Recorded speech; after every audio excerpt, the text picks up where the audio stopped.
Hablaremos hoy de algunos aspectos en la vida de los incas, de otros indios del Perú.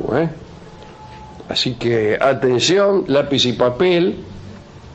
En el imperio incaico, todo el trabajo de organización y de dirección estaba asegurado por la nobleza, cuyo Consejo Supremo encabezaba desde luego el Inca, ¿no?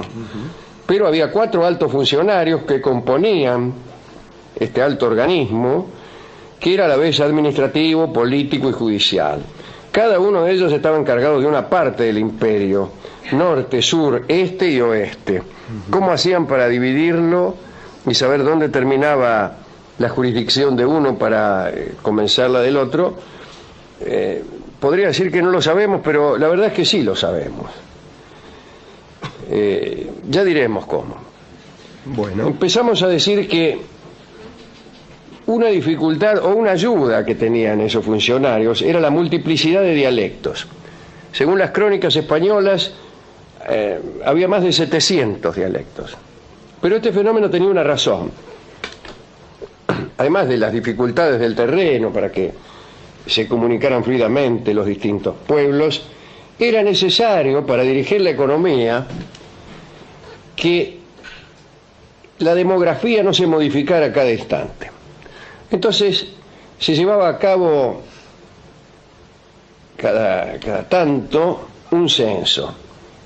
Estos censos eran muy precisos y servían para la eficiente distribución de riquezas por todo el imperio, o también para obtener información y proceder, llegado el caso, a algún saqueo, y también para saber quién tenía a cargo el este, el norte, el sur y el oeste, y saber a qué región pertenecía cada pueblo. Y había algo más todavía. Estaba prohibido a los indios de cada centro circular fuera de su circunscripción sin autorización especial. Y vigilar el cumplimiento de esa medida era fácil. Bastaba con observar cómo estaban vestidos. Porque en cada región tenías que vestirte según estaba estipulado. No te vestías como querías, sino como marcaba el canon de tu pueblo. Los huancas del norte, de Cusco, llevaban un turbante negro. Los de Cajamarca, una vincha. Los cañaris, una corona de madera y así, ¿no? Los que vigilaban esta disposición, que andaban por la calle a ver quién venía con un saco del tiempo de los petiteros, eran los temidos Tucuiricuc, que como bien sabemos quiere decir el que lo ve todo. Cuando alguien te dice Tucuiricuc, evidentemente te está diciendo el que lo ve todo. Entre aquellos 700 dialectos aparecían 3 lenguas que los españoles calificaron como generales y eran dominantes, al menos en la época de apogeo del imperio, ¿no?, que coincidió con la llegada de los españoles: el quechua, el aymara y el uru. Este último ya estaba en decadencia. Los lingüistas dicen que el quechua y el aymara son lenguas muy notables por su carácter aglutinante. Con una sola palabra hacen posible expresar toda una frase. Por ejemplo, de la raíz ali, que significa planta en aymara, derivan 82 voces.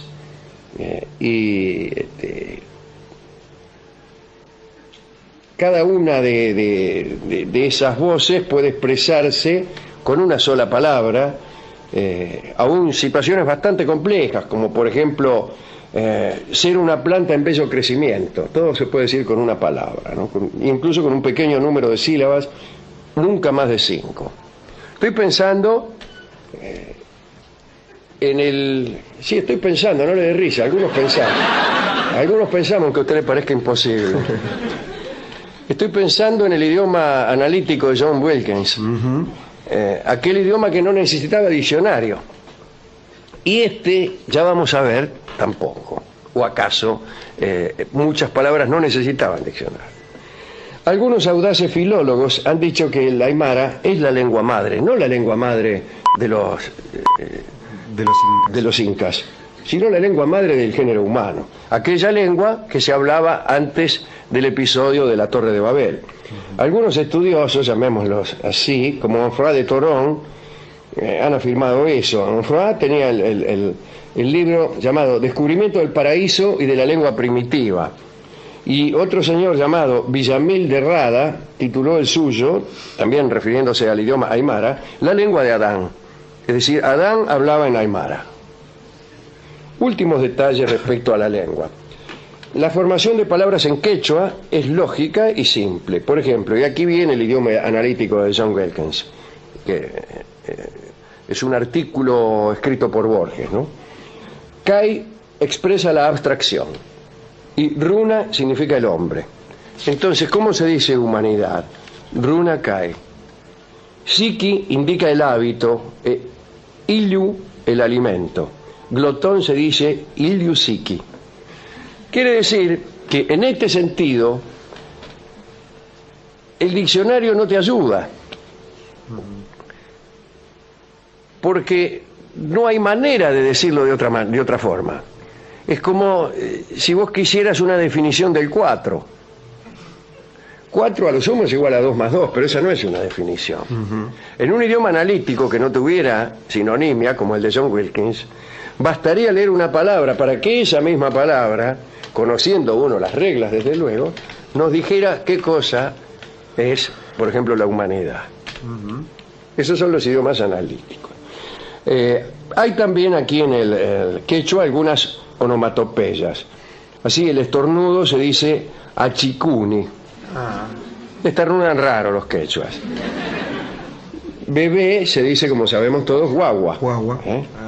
El sufrimiento se expresa con una especie de lamento, que es alaú. En aymara, ciertos pájaros tienen por nombre la imitación de su canto, como cochichi. Cochichi está bien, ¿eh? Me gusta el nombre cochichi. Algunos italianos llamaban así a la estación José C. Paz. Le llamaban cochichipá.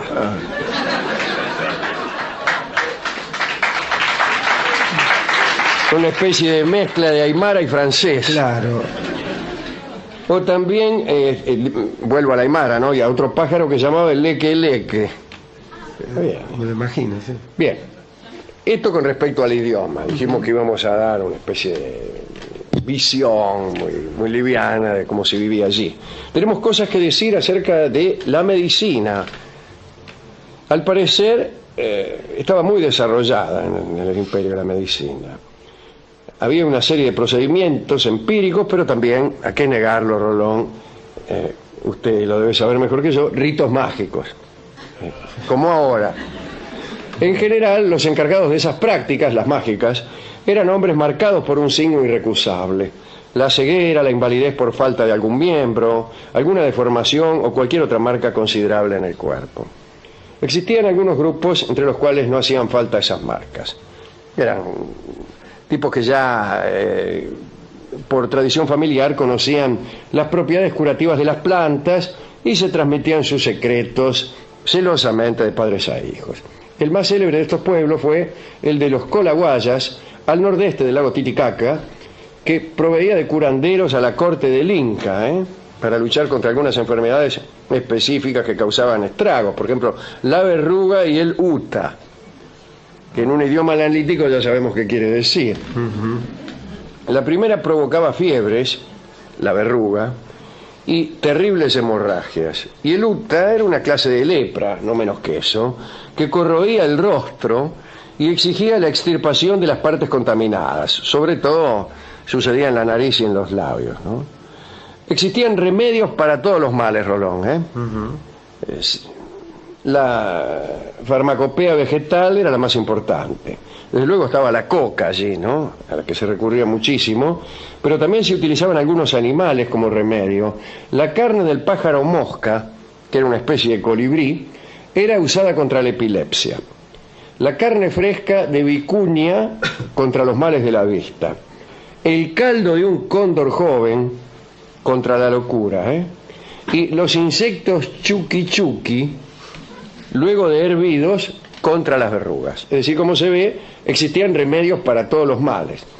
Lamentablemente no surtían ningún efecto. Sí, bueno, pero existían. Sí.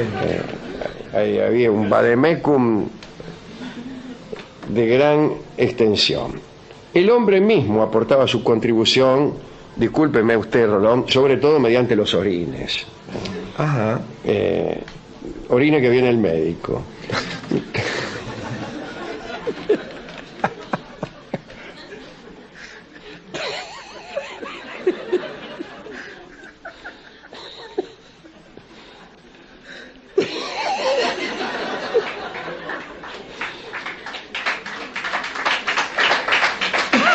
Toda familia guardaba en un recipiente el líquido amoniacal, disculpe que... Qué lindo modo de decir lo que claro, tiene, tan romántico. y se usaba en forma de fricción contra las jaquecas. ¿Me duele la cabeza? No, ya se me pasó. Tal vez también se usaba de calmante contra los males de dientes. Recuerden ustedes a los romanos que lavaban sus dientes con orines y que preferían los que venían de Hispania. O también se lavaba con estas aguas menores a los bebés afiebrados. Para las mordeduras de bebés afiebrados probablemente, ya que no dice de qué, se recurría, discúlpeme usted, a los excrementos. Y para el envenenamiento, a cenizas de pelo. Usted quemaba pelo y se lo tomaba con un fermento de frutos. Y si lo habían envenenado, eso lo curaba. Ajá. Y si no lo envenenaba. Y si no, lo terminaban de envenenar. Hay que decir que una gran cantidad de medicamentos, no hay que decir, no, lo hemos dicho, una gran cantidad de medicamentos estaba muy al alcance de la mano.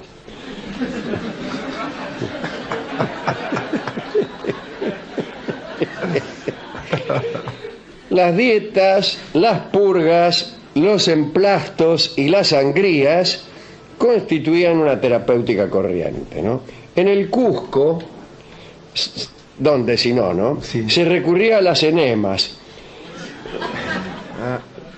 que las daban mediante un tubo lleno de líquido y por el cual soplaba el curandero. Desde ya había también las oraciones y sacrificios y la expulsión de Marios también, sí. De personas llamadas Mario que hacían mucho de malos espíritus, siempre con ayuda de hechiceros, ¿no? Ahora, hay que decir esto, solo recurrían al hechicero cuando las medidas anteriores resultaban ineficaces. El hechicero procedía a transferir el mal a una cosa inanimada, ponerle una piedra, o si no, a otra persona redondamente. Esta operación se hacía de la manera siguiente, atención, atención las amas de casa. La zona donde se localizaba el dolor, atrás de la rodilla, ponele, era frotada con una prenda de vestir usada por el enfermo, una camiseta. Luego la prenda era destruida y así se suponía que la enfermedad había pasado a la prenda. A veces el mismo curandero lamía la parte dolorida, lambía sería mejor. En Aymara. Claro. Aunque por su condición de hechicero no caía enfermo, él no se enfermaba, ¿no? Como los médicos, el médico no se enferma, por eso ¿Cómo no se van a enfermar? te puede lamber donde quiera. Digo, te puede curar o tocar. Para algo es médico. Para algo es médico. Ahora, el problema se hacía muy complejo cuando el que caía enfermo era el Inca. Ahí sí, ¿no? Porque el Inca era la representación viva, el símbolo de su pueblo.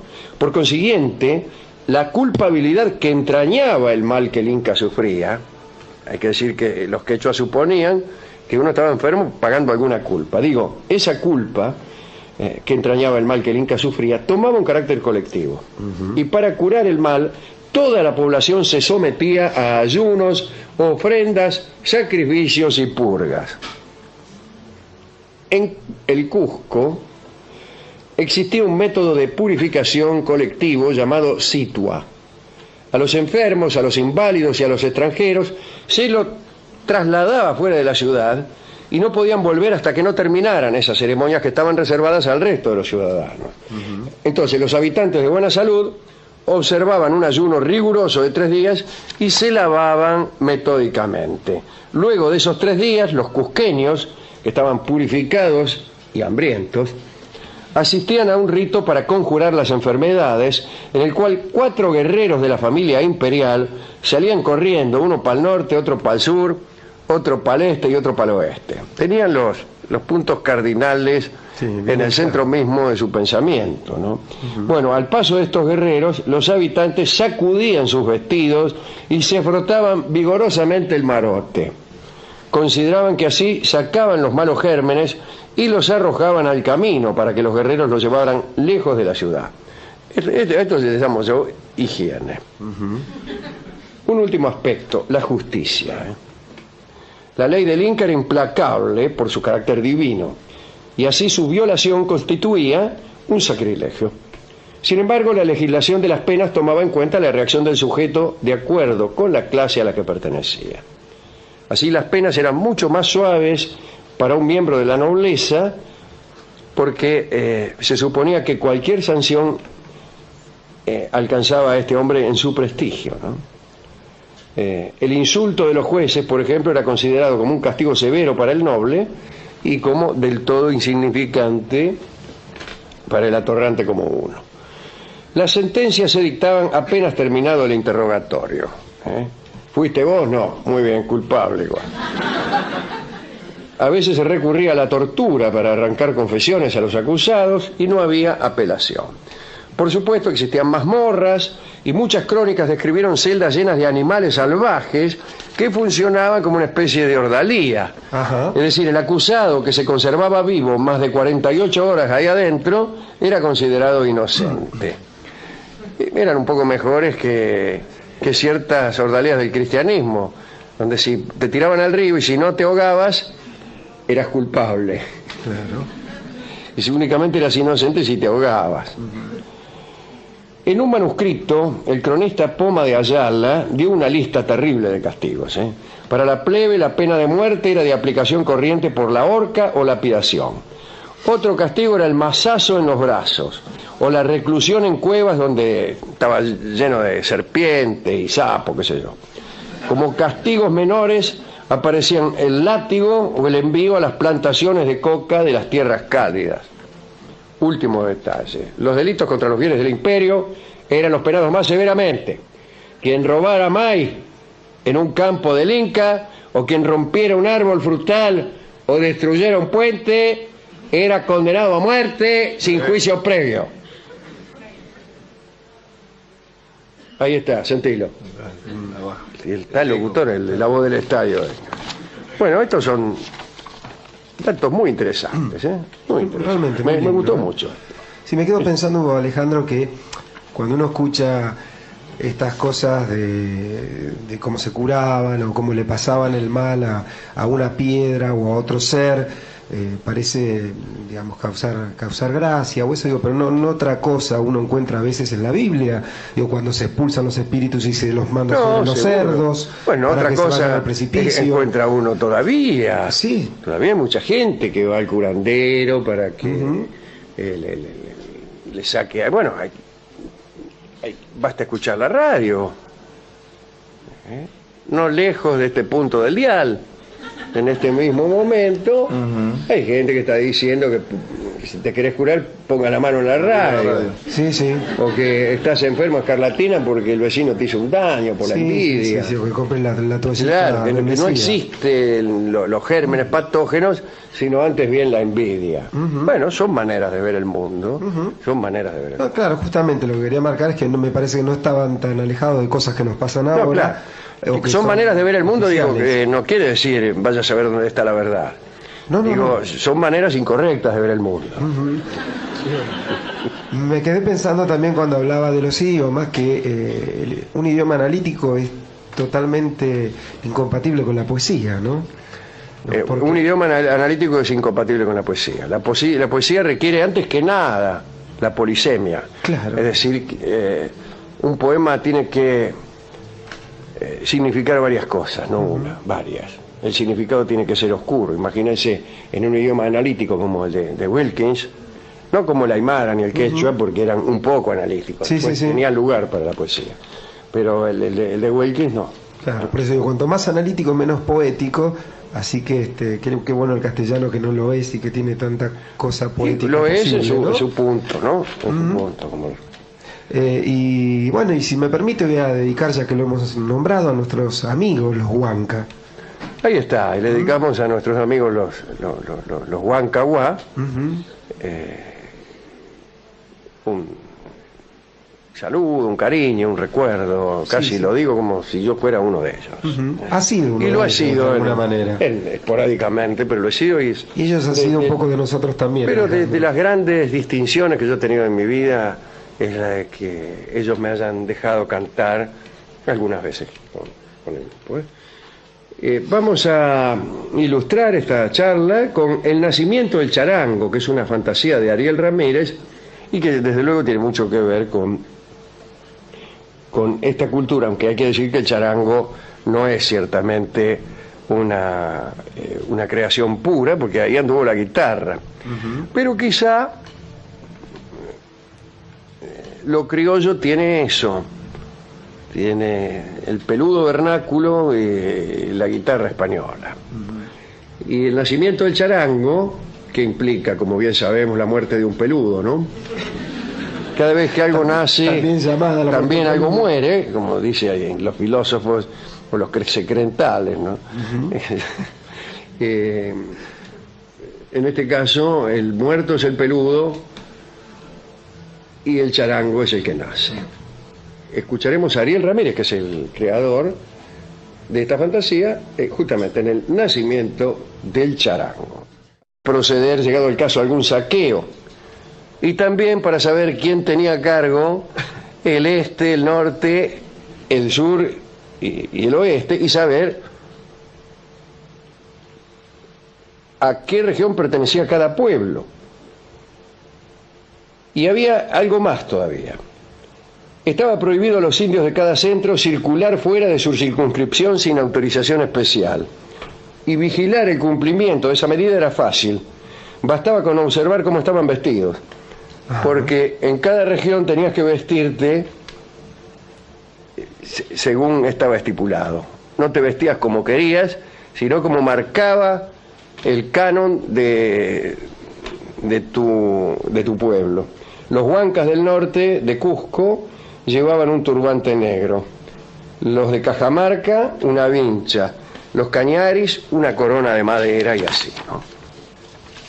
Los que vigilaban esta disposición, que andaban por la calle a ver quién venía con un saco del tiempo de los petiteros, eran los temidos, una parte del imperio, norte, sur, este y oeste. ¿Cómo hacían para dividirlo y saber dónde terminaba la jurisdicción de uno para comenzar la del otro? Podría decir que no lo sabemos, pero la verdad es que sí lo sabemos. Ya diremos cómo. Bueno. Empezamos a decir que una dificultad o una ayuda que tenían esos funcionarios era la multiplicidad de dialectos.